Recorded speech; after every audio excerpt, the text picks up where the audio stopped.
Hi, it's Todd. Hi, it's Todd again. I'm still in Phuket, Thailand, but I found this video on YouTube, and I wanted to comment on it because it supports a lot of stuff that I've said about the Philippines and the women in the Philippines. It's a very good video. The videos, these roosters are going to drive me nuts. The video is from the YouTube channel called Sunshine Shoulders, and the host's name is Calvin, and he's been in the Philippines for a long time.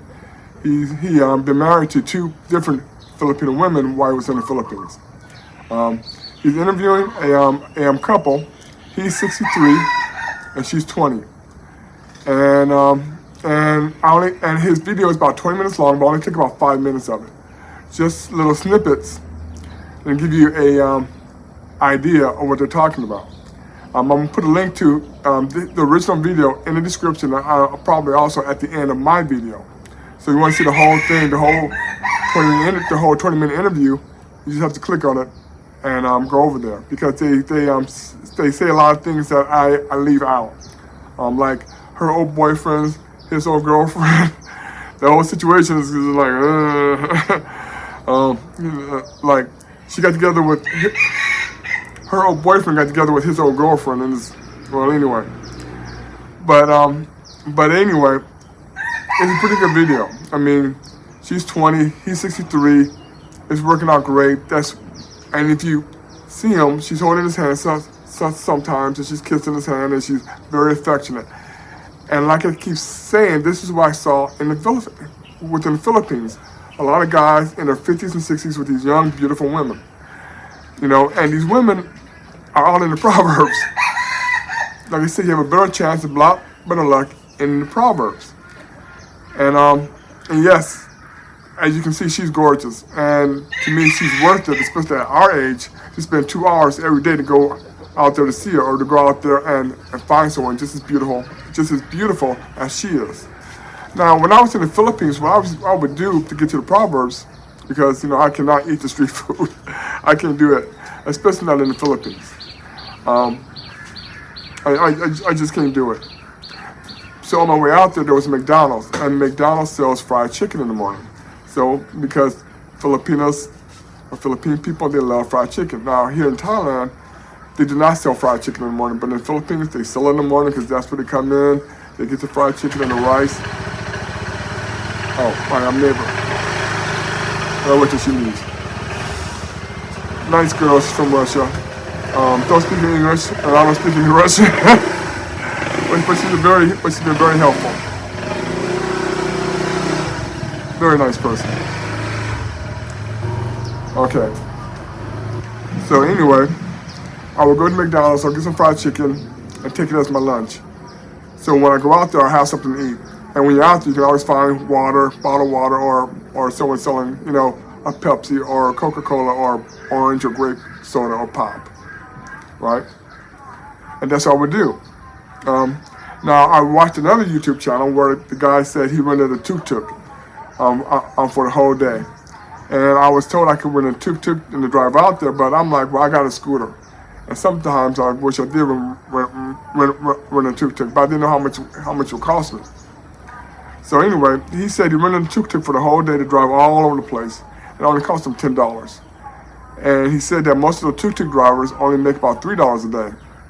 So he paid for the gas, he paid for the guy's lunch, and it cost him $10 extra. So, gas is like $2 at the most.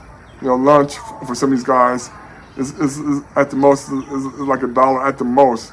So if you buy him a nice lunch that costs $5 at McDonald's or something, he might find that great. If not, just give him, $3, let him go off and eat whenever he feels like it, or whatever he wants. That's what I also do with my drivers when they would drive me down from Bangkok to Hue Hin and I'm back. I just gave them like 100 baht and told them, you want to get something to drink, go ahead. It's on me. You don't have to worry about asking me for money or waiting until I decide to buy you something. And 100 baht is only like $3. And then they can get whatever they want to. You don't have to worry about talking to me about it. And that's what he probably did with the tuk-tuk driver. So if you don't want to rent a scooter, like you said, you can get a tuk-tuk every day, drive out there, have them drive you to the same 7-Eleven or the same location, kick back, wait, and see what happens. You know, eventually they will start noticing you, and they, well, like in the video, there's really nothing to do out there but gossip, and all the women tell each other everything. So I'm gonna let you watch the video, and if you want to see more of it and more what they're talking about, you know, how he gets along with the family and everything else, and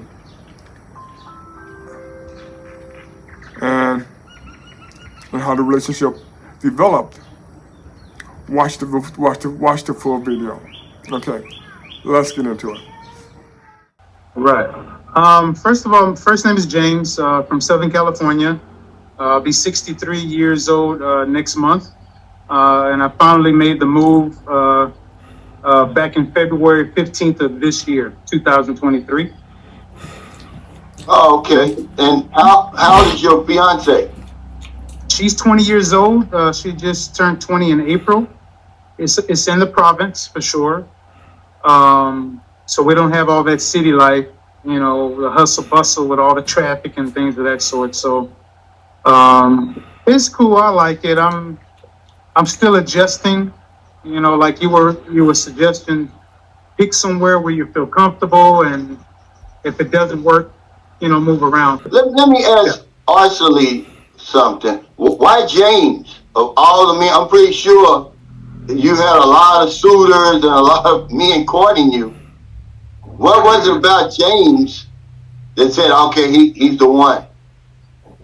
Because I have some experience before with the Filipino also, but Filipino here, some of the Filipino men, they're thinking that they always cheating like that, because I've been experienced that one also.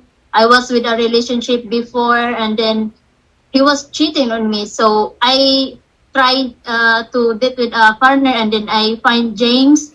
And then why I choose James, because James is a very good man, big heart, and then he's very caring, and then he loved me also. And it's not only me, also all my family, and then he has a respect also. This older man is more matured, and then when I was laying down in the bed, he was just hugging me, very tight. I never been experienced that one before. Just now that I was with him, I think a lot of people saying that, oh, you are just with him because of money, because a lot of people would say that, but he didn't understand what I feel, what we feel, that we love each other, and then our love will be forever, and then no one can break that one. You know, Cal, it's not about money. It's not about money. It's about respecting each other, loving each other. That's great. So I'll look over at her, you know, and kind of touch her a little bit, you know, and like, you know, is this seriously happening? It's still messing with my head, you know. Yeah, and what helps is she's a real affectionate person when she wakes up. But I spend a lot of time just looking at her and just saying, you know what, thank you, God, you know, that finally something happened that's in my favor. So is she the first Filipina that you dated? No, but at that time I was dating someone prior to her, and she was just a rotten spoiled egg, you know. After experimenting and going through a lot of hell, I gave up. I said, you know what, I gave up, because exactly what you were saying, the women, they talk to each other, they share information, they know how to play the game. Because I want people to know that relationships like this, not only do they exist, but that they work. And a lot of women over here, they're a lot more mature than, say, a 20-year-old woman in the West, because you have to be. Because I'm going to tell you, y'all give a lot of people hope out there, and that's what my channel is for. I'm glad y'all came on here, because it's possible.